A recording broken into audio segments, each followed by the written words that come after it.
O direito do trabalho é fundamentalmente coletivo. Ele, aliás, nasceu do aglomerado dos operários em torno das máquinas, a primeira revolução industrial, aglomerado que permitiu que os empregados trocassem entre si as suas dúvidas, as suas angústias, a uniformidade da sua luta, e isto fez surgir um organismo muito importante para o mundo do trabalho, que é o sindicato. O sindicato vira, a partir daí, uma peça indispensável para o funcionamento do contrato de trabalho no mundo capitalista e, sobretudo, para a defesa da classe trabalhadora. E se sindicato mexe com o trabalho, pode chegar o podcast da Escola Judicial do Tribunal Regional do Trabalho da 5ª Região, que hoje discute direito coletivo e direito sindical.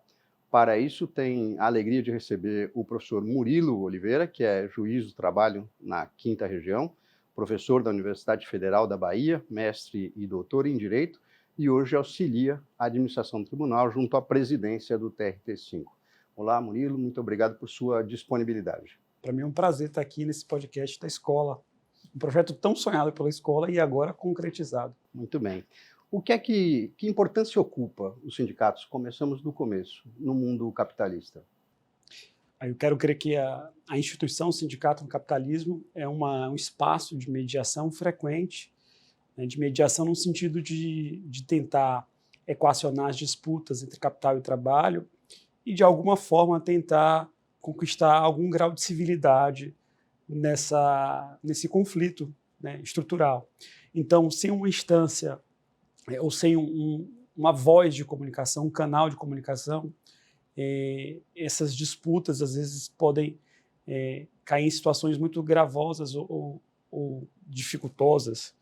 Enfim, então eu penso que a expressão sindicato e a própria ideia de sindicalismo é um componente essencial para uma perspectiva até democrática das relações de trabalho, apesar da estrutura desigual que o capitalismo apresenta e se estrutura. Você usou uma expressão que passa desapercebida. Nessa contemporaneidade dos colaboradores, a expressão conflito estrutural acaba passando desapercebida. É uma relação que, diferente dos outros contratos, é feita por antagonistas, não é isso? Exatamente. E essa perspectiva da diferença de posições e de interesses, ela é muito importante porque ela afirma, ou pelo menos ela pressupõe que um certo grupo, o grupo dos trabalhadores, ou até o grupo dos empresários, em primeiro lugar, se reconheça.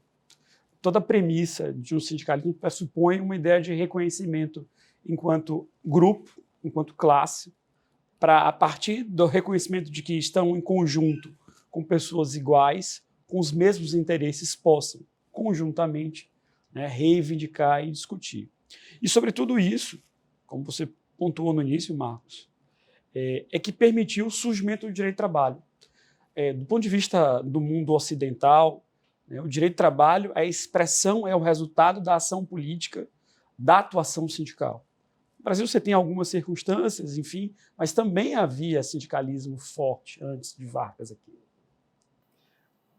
Essa posição essencial fica contraditória com uma espécie de declínio do sindicalismo, não? A adesão dos trabalhadores aos sindicatos não tem sido enfraquecida nos últimos tempos, talvez no globo, né? não só no Brasil. Que motivos você vê para isso? Isso é tão evidente e tão concreto que a taxa de filiação média no Brasil hoje é de 11%. De cada 100 trabalhadores, apenas 11 são filiados.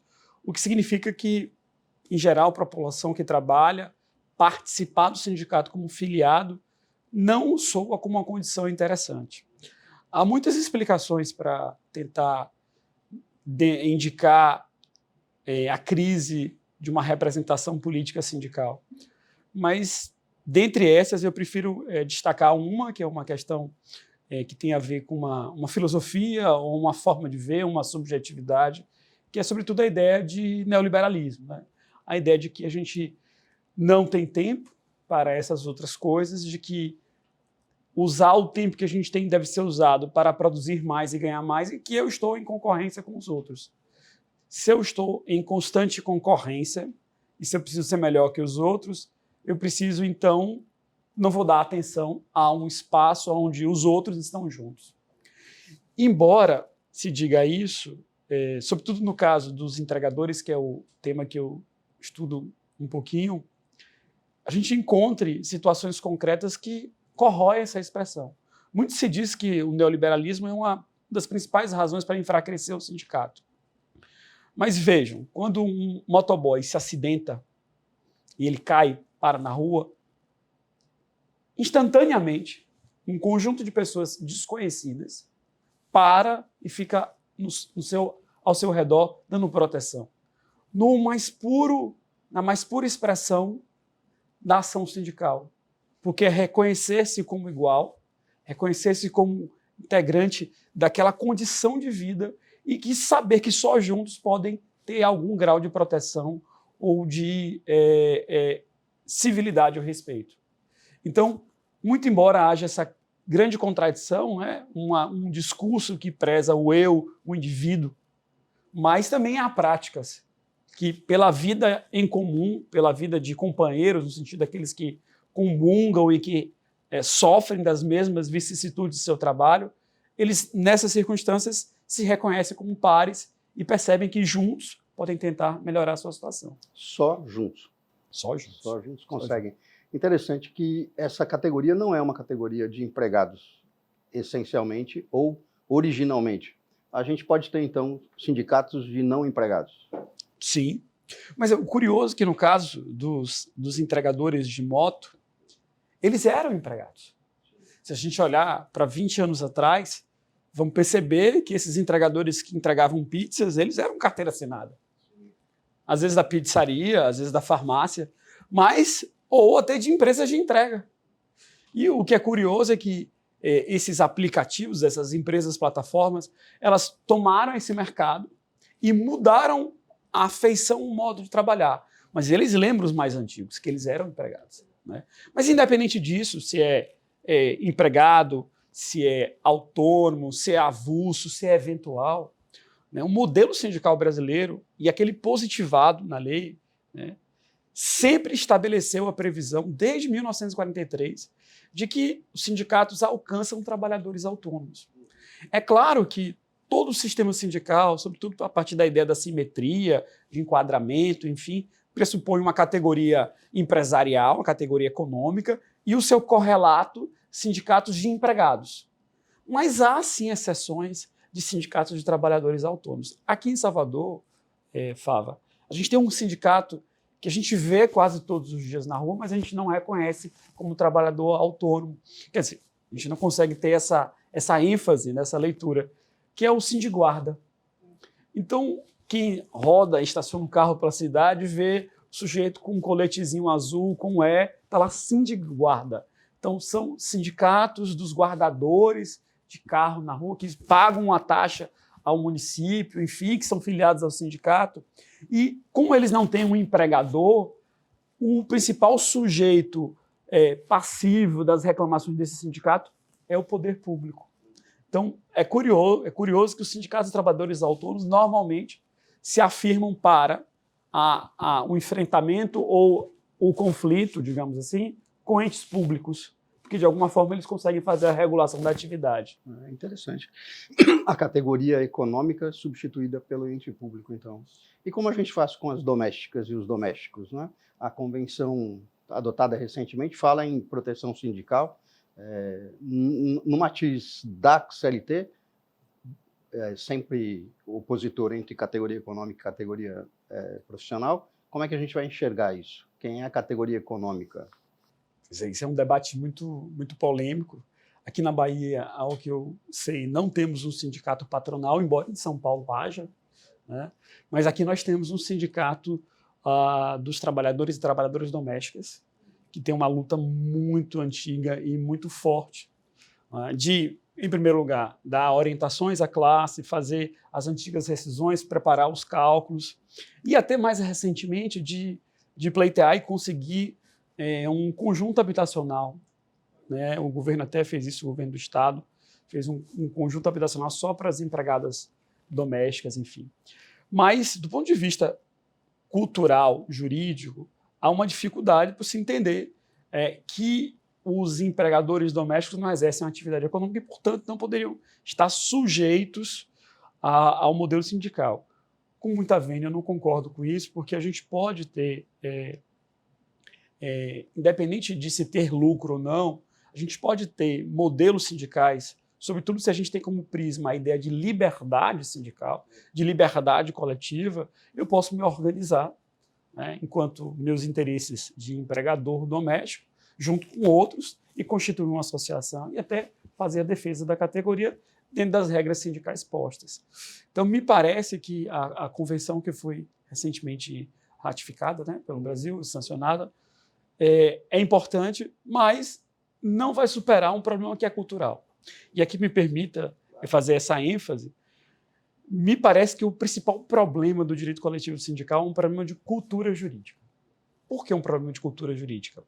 Eu até pergunto para aqueles que estão nos ouvindo, vocês fizeram na graduação Direito Coletivo e Sindical? Quando eu faço essa pergunta nos eventos que eu vou, poucos respondem. Porque, em geral, essa disciplina não é dada como disciplina obrigatória.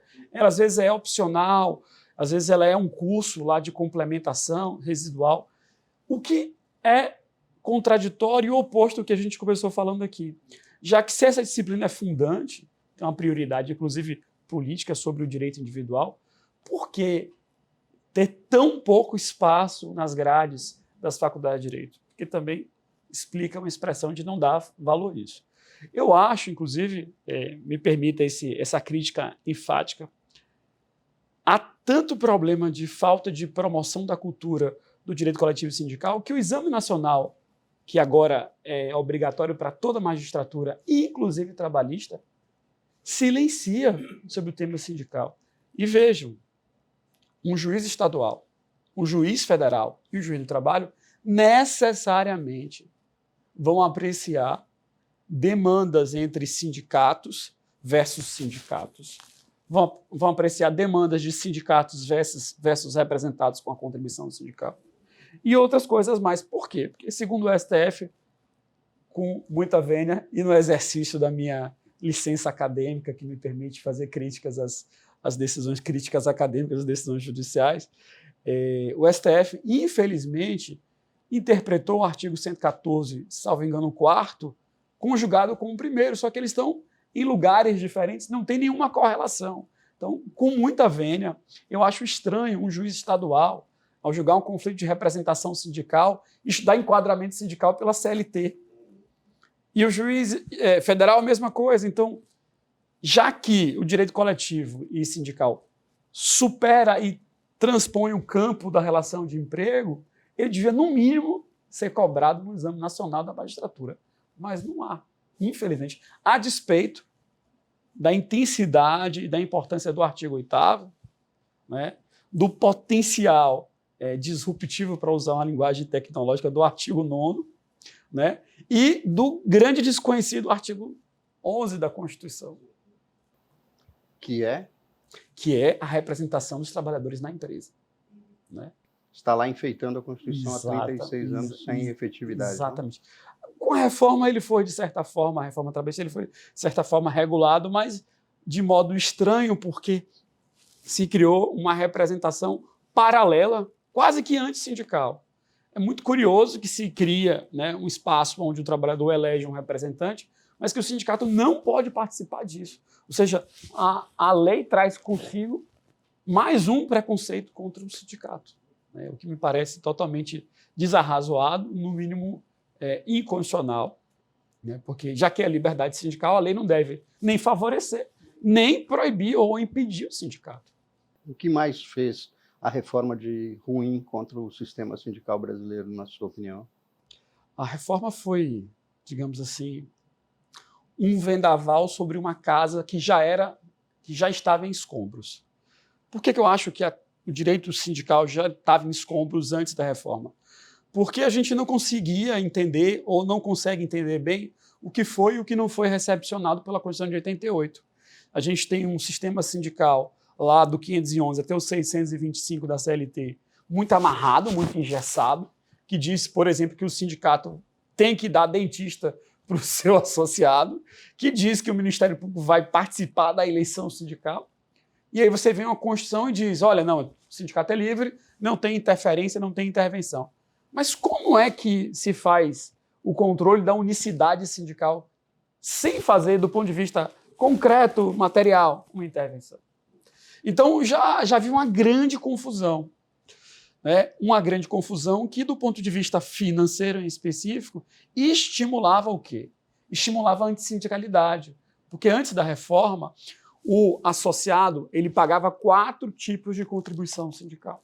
Né? O chamado, me permitam a expressão incorreta, mas didática. Consagrado. Imposto sindical, contribuição assistencial, contribuição confederativa e a mensalidade sindical. E o não associado pagava uma só, o imposto sindical, e ambos tinham o mesmo direito.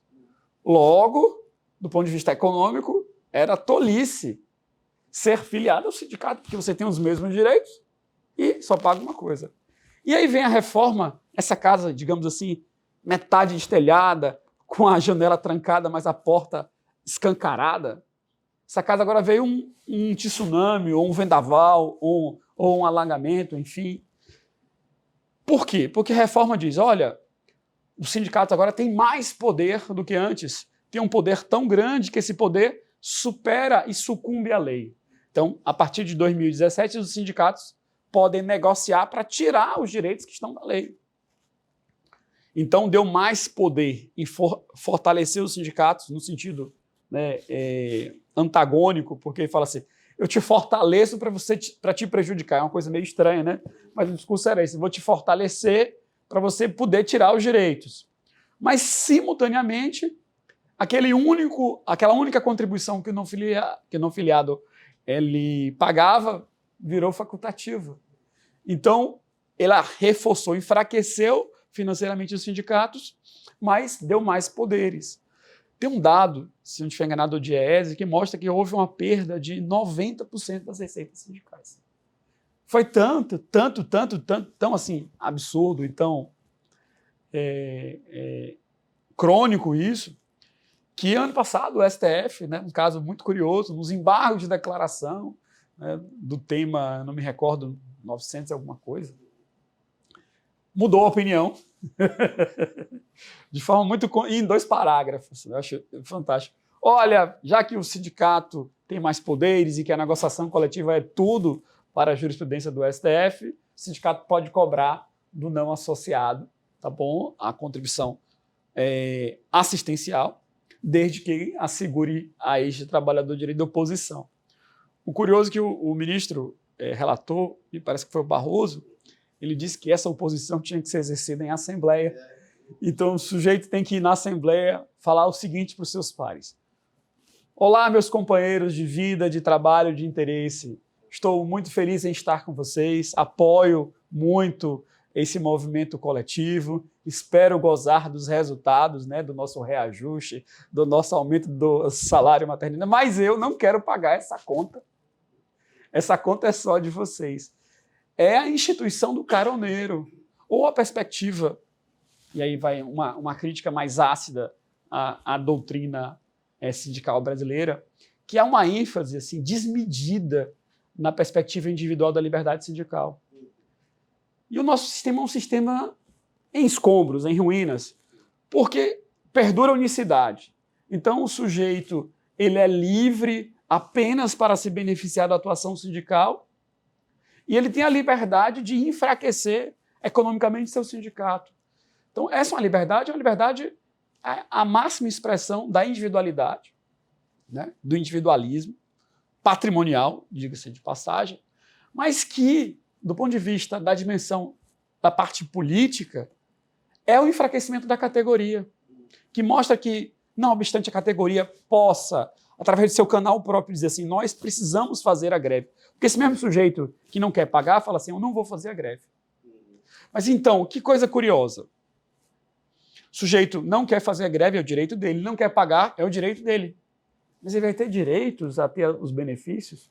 Fica muito estranho, sobretudo nesse padrão capitalista que a gente vive, em que se fala como jargão, como senso comum, que não há almoço grátis.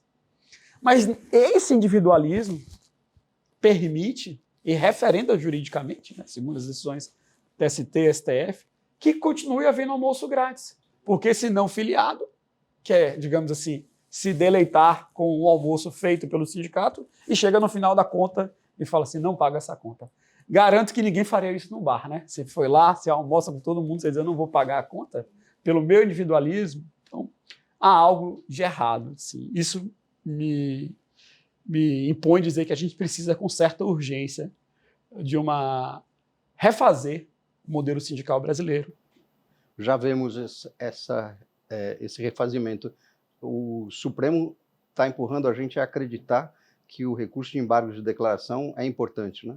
Porque na jurisdição a gente tende a não acreditar nele, um recurso, a meu juízo, do ponto de vista técnico, absolutamente dispensável hoje em dia, em razão da teoria da causa madura, quer dizer, o tribunal, no próximo passo, pode rever tudo o que foi feito antes, independente do pré-questionamento nas instâncias ordinárias e tal. E aí vem esse recurso no chatear, o apelido de embargos de chateação, e o Supremo está fazendo um esforço muito grande para a gente acreditar que eles são importantes, porque não é o primeiro caso em que, em ação direta de controle de constitucionalidade, o Supremo vira completamente o resultado lá nos embargos de declaração e que guardam um intervalo de 5, 6, 7 anos entre a decisão original e o julgamento dos embargos. Mas o sistema anterior, para a gente pensar na reconstrução, baseava-se num tripé de contribuição compulsória, representação universal e unicidade. Tiraram só um dos pés, mantendo os outros dois, o que é terrível para o sindicato, que continua representando toda a categoria, recebendo só de quem quer pagar e quem tem a consciência de pagar. O que é que precisaríamos fazer, então, para reconstruir esse sistema? Eliminar os 3 tripés, recuperar este que foi perdido? Essa é uma boa questão. Há muito tempo eu fui advogado de sindicatos, né? Cresci, digamos assim, dentro dos sindicatos. Meu pai é um advogado velho, um advogado antigo de movimento sindical. Então, meu final de semana era ir com meu pai para as assembleias, né, de sindicatos de trabalhadores rurais no interior, depois sindicatos de operários aqui nessa cidade. Então, o que a gente achava, como achava há muito tempo atrás, que a saída era a pluralidade sindical. A saída era a pluralidade, que era um caminho, enfim. Mas, ouvindo, sobretudo, os dirigentes sindicais nos últimos anos, me parece, e eu entendo as razões políticas, porque eles consideram uma parte significativa de que não queria a pluralidade hoje. Então, em respeito à autonomia do movimento sindical, não soa estratégico ou interessante fazer uma defesa da pluralidade, já que essa opção política não é aquela opção hegemônica entre os trabalhadores e até entre os empresários. Os empresários estão muito felizes e satisfeitos com a unicidade sindical. Então, me parece que essa base, unicidade sindical, que eu não concordo, é um dado político do contexto de hoje e vai ser durante algum tempo. Mas, por outro lado, há um conceito na CLT que, de fato, me parece que está obsoleto, ineficaz, que é a ideia de categoria. Então, no debate do conceito e da amplitude de categoria, que é um conceito que não está na Constituição, um conceito infralegal, há muito espaço legislativo para a gente reorganizar o modelo sindical. Por quê? Porque é muito difícil você fazer hoje enquadramento sindical de uma delicatesse. O que faz uma delicatesse? É o quê? É um bar, porque vende cerveja, né? vende bebida para você tomar lá, vende o café da manhã, vende o pão, vende o leite, né? Vende sorvete, fabrica. Faz almoço, fabrica. Então, é de tudo. E qual é a atividade prevalecente, preponderante? É difícil dizer. Então, fazer enquadramento sindical sem a antiga comissão de enquadramento sindical, que era uma decisão administrativa, é muito difícil. E é claro que não pode ter mais por causa da Constituição, que veda a interferência e a intervenção. Mas pensar categorias por conceitos mais amplos, definir esse grau de representação, ainda que seja na política da unicidade sindical, é urgente. É urgente, até para poder fortalecer, né, os sindicatos e, em paralelo, institucionalizar o sistema de contribuição sindical, em que o não associado, quando é beneficiado, quando ele almoça, ele tem que pagar a sua cota na conta, como propõe o OIT e como estabeleceu o STF nesses incomuns embargos de declaração. Então, me parece que a saída está por aí, o conceito de categoria. Também me parece que a gente precisa ter uma legislação mais enfática na promoção da liberdade sindical. Porque, veja, como é que um sindicato hoje pode defender a sua classe se ele não pode ter acesso à propriedade da empresa? Porque para poder defender os trabalhadores, você tem que entrar na empresa. Mas entrar na empresa pressupõe, né, em geral, na tradição individual, patrimonialista, consentimento da empresa. Então, o sindicato, às vezes, perde o acompanhamento do Ministério Público, e o Ministério Público fala, não tem gente para ir, enfim, tal. Chama a fiscalização, também não tem gente. Então, tem toda essa crise. Outra situação que também é muito importante hoje em dia, como você começou, é discutir o que você chamou de aglomerado, a gente pode chamar isso de territorialidade, né? Toda a organização política sindical, em geral, no início, foi baseada numa aproximação física, né? Então, era estar juntos, viver no mesmo bairro, conviver de forma permanente, que estimulava esse reconhecimento enquanto classe, enquanto coletivo que defendia seus interesses. Hoje, para uma série de categorias, a ideia de territorialidade, ou de se encontrar, de se aglomerar, não é um dado concreto. Então, a gente tem que pensar quais são os espaços ou quais são as formas, inclusive tecnológicas, de aproximar as pessoas, já que a aproximação física não é uma possibilidade. Então, me parece que a CLT, ao dividir a representação territorial dos sindicatos em municípios, estados, precisa ser ajustada. Não faz muito sentido para algumas categorias, né, ter uma representação só local, né? Pode ser que seja melhor ter uma representação nacional. Ou seja, isso também tem mais a ver com a categoria e seu interesse, sua compreensão, do que da lei, né? Mas, em outras palavras, mudar a burocracia interna que a jurisprudência, sobretudo do TST, criou e que a doutrina repete, né, dos ritos burocráticos de assembleias de negociação coletiva, de assembleias de greve. Ritos burocráticos em que sentido? De ter edital de jornal de grande circulação, e isso é muito... Lista de presença. A gente pode substituir, e eu sou muito fã da tecnologia, mas eu não sou um tecnófilo, eu não sou um adorador, né? Não amo, mas também não odeio a tecnologia, entendo ela como um papel instrumental. Acho que sim, uma série de ferramentas tecnológicas, como aplicativos, podem viabilizar uma aproximação maior entre a organização, sindicato e a base, né? Um processo de votação de uma pauta de campanha salarial via aplicativo, como já acontece no meu sindicato, né? Eu sou filiado ao Sindicato dos Professores na UFBA, inclusive, queria dizer isso, que eu sou filiado hoje, gravando esse programa em greve, né? Nós estamos a reivindicar melhores condições de trabalho e financeiras. Então, o governo nos propôs 0% de reajuste esse ano, não restou outra saída aos professores. Senão a greve. Senão a greve. A propósito de greve, antes um minuto, o professor Amaury Mascaro dizia naquele debate sobre atividade meio e atividade fim, ele fazia uma piada dizendo a atividade fim de toda empresa é igual, é ganhar dinheiro. A categorização poderia ampliar-se por aí, né? Uma atividade é ganhar dinheiro, outra atividade é proteger-se da exploração de quem quer só ganhar dinheiro. E aí a gente teria duas categorias de novo. Os aplicativos nos ajudam a todos nós, né? Em todo momento, para essas opções, tem toda a razão. Esse acesso seria muito mais efetivo. Mas eu queria ouvi-lo a respeito de uma particularidade da greve. Sistematicamente, o TST diz que a greve política é proibida. A Constituição, de fato, proíbe, na sua opinião, a greve política? Ou isso estaria no núcleo da liberdade sindical? Acho que não há muita dúvida. O texto da Constituição ele é muito forte, muito direto, porque lá, no artigo 9º, se diz que cabe aos trabalhadores decidir os interesses que serão postos em greve. Mas há uma tradição de interferência, de falta de liberdade. No nosso caso, trabalhista, me permite, há também uma tradição de um déficit de constitucionalidade. Não é o primeiro artigo constitucional que a gente dá pouco relevo. Então, no 9º e no 7º, a gente parece que interpreta a Constituição a partir dos limites postos na legislação infraconstitucional, quando seria o inverso. Então, quando a gente olha para o artigo 7º, a gente lê lá, são direitos dos empregados, vai lá, aviso prévio, sabe? Mas a Constituição não fala em empregados. Fala em trabalhadores. Fala em mas a gente interpreta a Constituição pela CLT quando devia ser o inverso. Né? A gente tem que parar de seletizar a Constituição e constitucionalizar a CLT. Da mesma forma é a lei de greve.